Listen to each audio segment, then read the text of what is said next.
Thank you, Anna, and thank you to the Tate Modern and all of the organizers of the Fast Forward Conference for inviting me to come and present.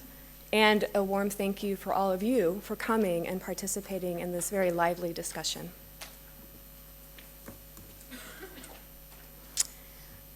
Of the many expressions of modernity, none has been as recognizable or as controversial as the new woman of the 1920s and 1930s.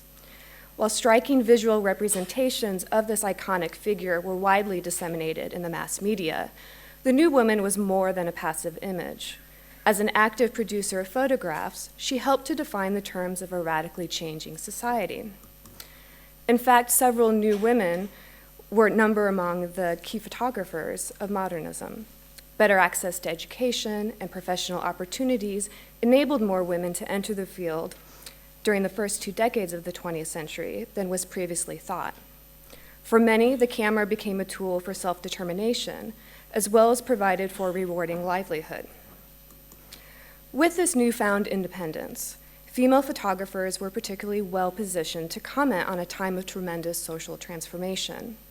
Actively constructing and critiquing not only the model of the new woman, these photographers were also vividly expressing the experience of modern life.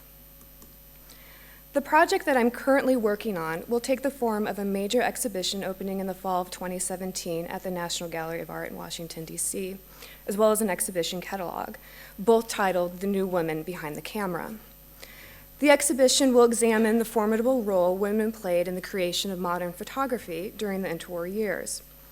Rather than presenting a survey of the myriad images of the new woman, I want to focus on how women photographers were pivotal to the unprecedented visual innovation and expansion of photography from the 1920s through the 1940s.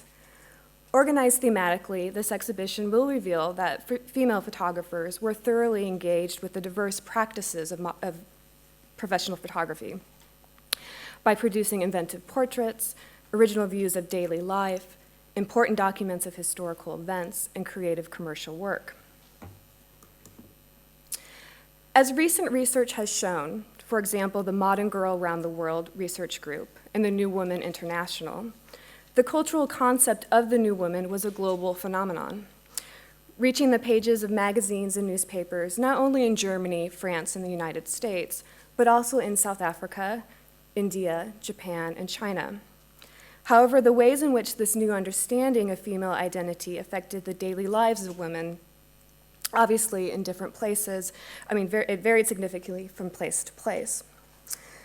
So my goal is to better understand what was at stake for all women who wanted to pick up the camera and become a professional photographer.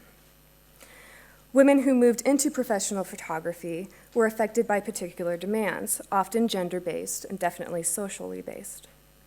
As Lena Johannesson has described in her work on the Women Photographers European Experience Project, women's role as photographers and practitioners behind the camera, as opposed to in front of it, is a dramatic, emancipatory, yet obscure history of survival.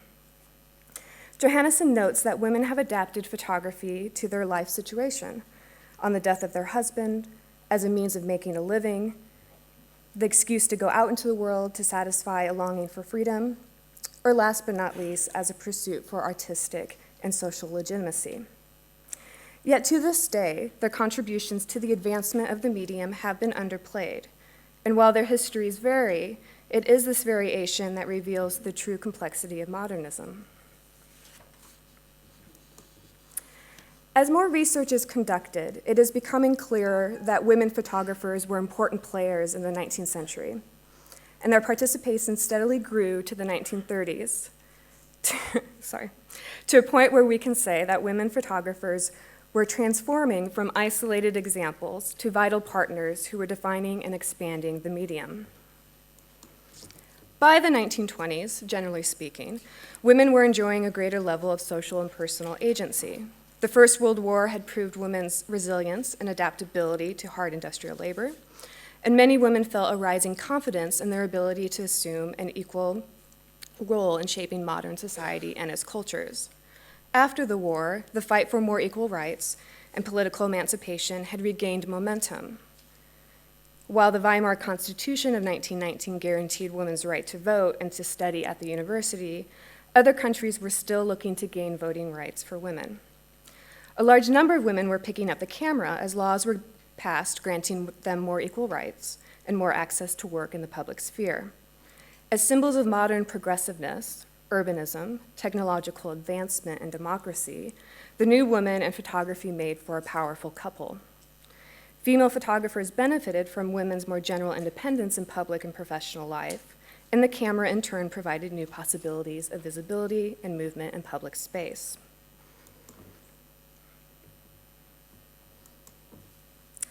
So where does Ilse Bing fit into all of this? Once I became a curator, my research projects became framed by the collection I was employed to study and help grow and preserve.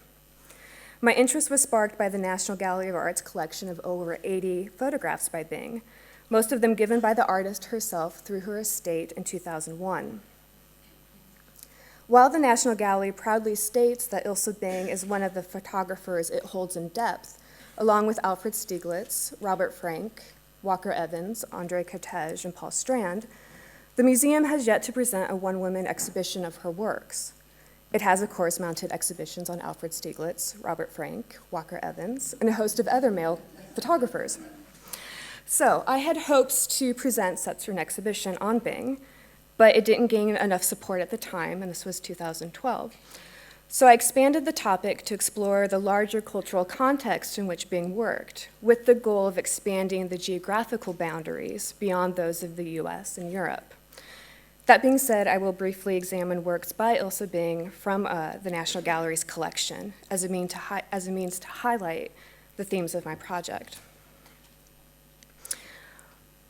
Born on the cusp of the 20th century, the photographer Ilse Bing captured in hundreds of strikingly experimental photographs both the newfound freedoms and extraordinary struggles of her era. Brought up in an affluent Jewish household in Frankfurt, Germany, Bing studied mathematics and then art history, but abandoned a promising academic career to take up photography in the late 1920s. However, as you can see on the screen, from this rare early self-portrait from 1913, when Bing was 14 years old, she was interested in photography and self-representation at an early age. With a new camera, a gift from her uncle, she situated herself in her new bedroom, as the family had just moved apartments in Frankfurt. We can see already her penchant for visual play. She is intrigued by the compositional element of the frame and a flattened sense of space, as well as her introspective nature, as this is just the beginning of a lifetime of intense self-scrutiny through photography. Looking at Bing's self-portraits opens up a discussion of portrait photography in general and its many contexts or modes of production. Studio work was the most accessible route for women to enter the field of photography, and thus was often the first step in professionalization for women photographers. In fact, women were advertising their studios in the 1850s and 1860s in numerous countries, including Sweden and India. However, it should be mentioned that women were much more involved in the production of photographs than with taking them, which means many more women were employed as photographic workers. I've come across numbers to support that over 50% of the people employed as copyists, retouchers, and studio assistants during this time were women. Of course, substantially fewer then go on to run the entire studio operation or establish their own businesses. But the camera was also a tool for self-reflection, and many female photographers took this opportunity to expand the boundaries of traditional portraiture, including putting themselves in front of the camera to produce compelling self-portraits that explore issues of identity, gender, and agency. Bing's portraits are in part occupational portraits, but they also critically engage with the act and process of photography itself.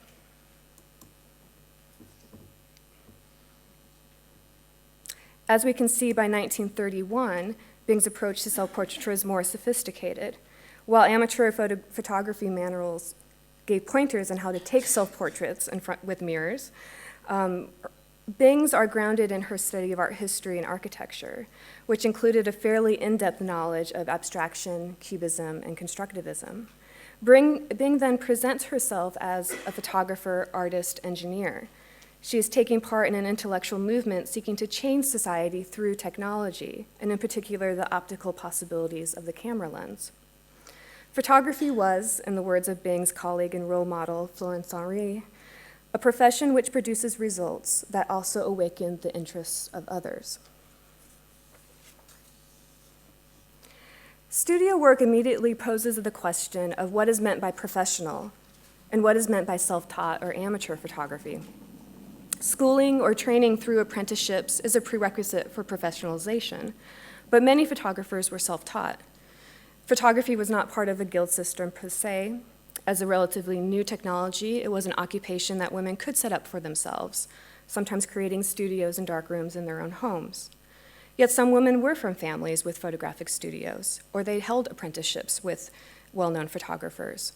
The problem with calculating numbers is the fact that women have not been always visible, concealed behind a male studio name. They may have been less inclined or prohibited from joining associations, or even forced to take on a male name when submitting their work to photo agencies.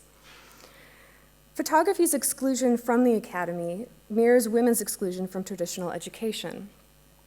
Some specialist schools, for example, the Fotografische Lehranstalt des Letterverein in Berlin, which was founded in 1866 with its first photography course in 1867, and then it goes on to offer regular photography courses by 1890. And then there were also, by 1905, a number of craft colleges that were providing photographic education.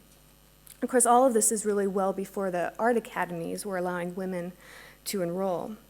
Thus, women could study photography at craft or vocational schools, or pick it up by themselves, or along with more artistic avant-garde art training they could find in private schools, such as the Reimannsschule and the Ittenschule, and later the Bauhaus. But something to keep in mind is that these schools in Germany, while they attracted students from across the world, they were also not cheap to attend.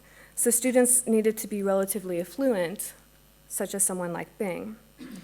What these schools taught, for the most part, was a specialist training in photography, microphotography, X-ray photography, institutional photography, or object documentation. And these were skills many women photographers used to make a living, but they have been overlooked by histories of photography, which tend to focus on artistic, expressive approaches. Pictorialism, an international art photography movement of the late 19th and early 20th century, provided a number of opportunities for women to develop their own creative expression. By the 1920s, the stylistic character of pictorialism had spread to commercial studios and vernacular practice, and thereby informed Bing's early work. She was using the camera to both document artworks and architecture for her studies, as well as to produce her own independent work. In 1929, Bing purchased her first Leica and decided to follow her artistic calling. She used her Leica to catch things more lively, as she put it. Bing would quickly engage with the practices of modernist photography. She excelled across a wide range of genres, including architecture, landscape, fashion, portraiture, and reportage. And a number of contingent factors are at play here. Bing lived in Frankfurt, and the Leica was manufactured only some 40 miles away, and it was heavily promoted in her hometown. She came from a wealthy enough family to purchase this new piece of technology that was not immediately embraced by either professional studio photographers or amateurs alike.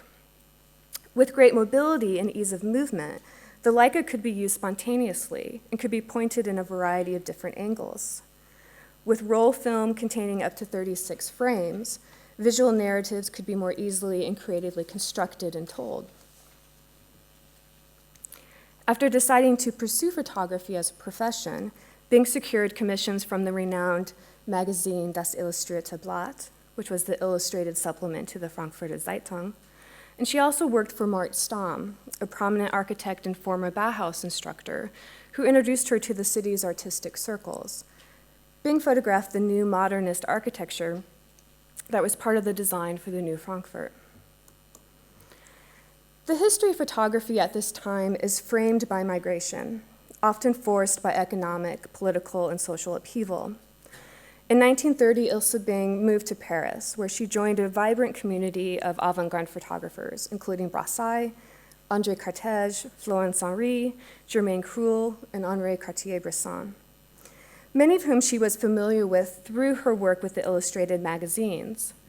Dubbed Queen of the Leica during her own lifetime for her mastery of the new handheld 35mm camera, it was in Paris that she forged a distinctive style that combined insightful observation with dizzying viewpoints, stark tonal contrasts, experimental solarization techniques, and abrupt cropping. Many of the formal innovations seen in these novel works, including the use of unusual perspectives and extreme close-ups, were theorized as part of a larger artistic movement called the New Vision, which explored how photographic technologies were changing human visual perception. Drawing inspiration from New Vision artworks and writings produced by figures such as Laszlo Moholy-Nagy, Bing's mesmerizing works, such as It Was So Windy in the Eiffel Tower, Paris, and Eiffel Tower, Paris from 1931, give form to the chaotic but vibrant energies of modern urban life. And what I hope to do in my larger project is to show that women photographers were at the forefront of this experimentation with the camera as a means to see and represent the world anew.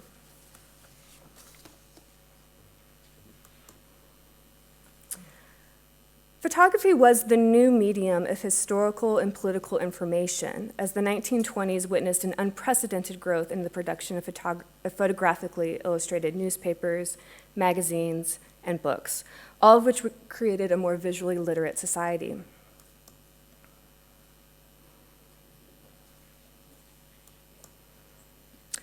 Focusing on societal issues such as poverty in Paris, and I'm just going to scroll through some of these earlier experimental works by Bing. Here we go. So focusing on societal issues such as poverty in Paris, or entertainment venues such as the Moulin Rouge and street fairs, Bing helped to shape the burgeoning field of photojournalism. As previously stated, the camera allowed women to move more freely around the public sphere, and Bing found the streets of Paris easier to traverse than Frankfurt. In general subjects for her photo essays, they were often similar to her male counterparts, but subtle differences exist with spheres of access, which I think still holds true today. For Le Monde, Bing produced a longer photo essay on the popular street fair called the Gingerbread Fair. And here in these works, she carefully created a sense of energy and mystery with a very intriguing sense of a portrayal of movement and atmosphere.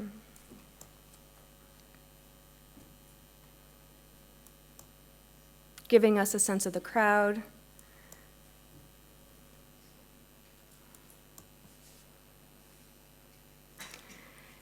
In her photographs of the circus in New York, where did this go? Sorry.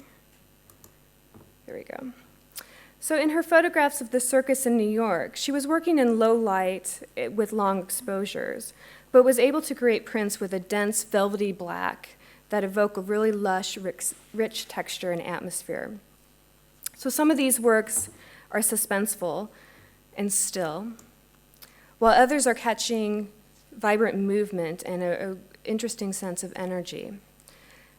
And I think as we briefly go through some of these works, you can see that Bing maintained her own approach and style, a strong interest in creating an atmosphere, a sense of atmosphere and texture in her works, which I think then helped to gain critical support throughout her career. This explosion and expansion of mass media in turn accelerated the development of advertising and fashion photography. And this is the fourth theme of my project. As the genre of fashion photography was defining itself, women were able to participate with a level of creative freedom that blurred the lines between commercial and artistic work. Often targeted to the new woman, consumer modern advertising photography was also experimental and an exciting new practice for professional photographers.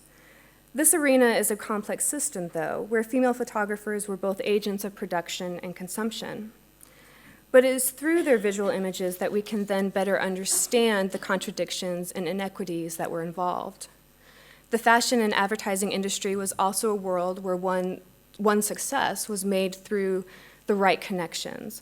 And Bing had many. And I think it's through these networks that we need to better understand them, and more research is needed. Her fashion photography often was featured in Harper's Bazaar, but it was studio-bound, and it focused on depicting objects with a strong knowledge of light effects that could produce alluring textures, and that also, which was important to Bing, did not look overly staged. In 1936, Bing visited New York, where she made extraordinary photographs of skyscrapers and other urban settings that captured the raw and alienating aspects of the American city. While there, she met with the photographer Alfred Stieglitz, as well as the curator Beaumont Newhall, who selected her work for his landmark exhibition, Photography 1839 to 1937, which was presented at the Museum of Modern Art. Bing even entertained an offer from Life magazine, but despite this warm welcome, she returned to Paris in 1937. Yet she quickly discovered that the city that had once been central to her vision and success as an artist, it had changed.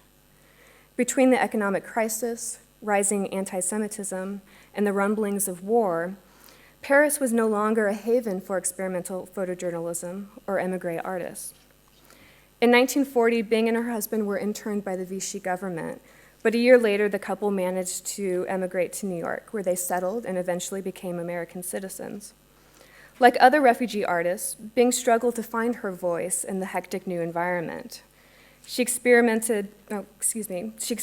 devastating setbacks, including the loss of prints and negatives during her move from Paris to New York, and also a poorly constructed contract with the Black Star Photo Agency. So with her photojournalism career stalled, she experimented with new formats, including color photography, and worked on a larger scale, producing poignant city views that frequently projected a sense of isolation and powerlessness.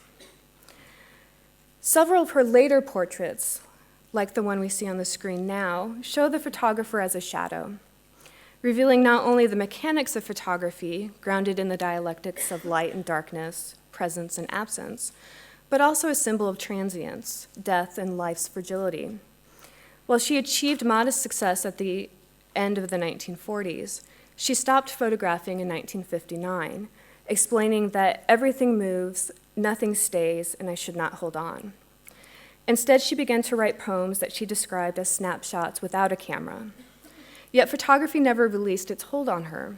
She continued to make collages with her photographs well into her 90s, including this one from 1988 that is also part of the National Gallery's collection. This cursory examination of Ilse Bing's career helps to illustrate how women not only took up photography in the modern era, but also shaped and defined it. They expanded its parameters as a viable profession. Bing's place in photo history today, that of a known practitioner with a fair amount of accessible works, yet still underrepresented in the museum, has opened up a number of questions for me as a curator as I look to re-examine a very fruitful period of production for women photographers. Thank you.